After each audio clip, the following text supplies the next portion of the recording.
simanyi oba bannayuganda bakitegedde nti waliwo age group y'abantu wakati w'emyaka 4 okweyongera waggulu bangi nnyo tebaalonze abo nga bakulaga nti bavudde ku ebyo ebizze nga batiisatiisa ate nga nakyo kyali kigendere okutiisatiisa mu kalulu kano kwatandikira wannalukoola mu by-election ezo mwamba ezagendawo abantu abamu baalowooza nti nno byali ku nnalukoola naye baali bakuweereza sigino nti bw'oba kabibeere ebibadde mu kampeyini ne bakufuuyira tiyagaasi ng'oli innocent byonna badde bakuweereza mawulire gwe omunafu nti weetantala okugenda mu kulonda kuno ojja kiraba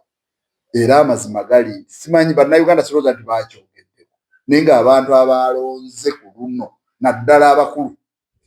batono nnyo okusinziira ku bantu abeewandi polling station z'ekatebe ezisinga obungi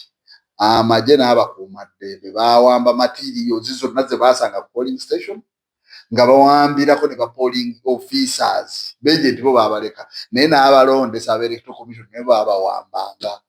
nga kitegeeza ne wandadde agent w'NRM tewali yafuna DR ku polling station eyo ekyo ne bakikola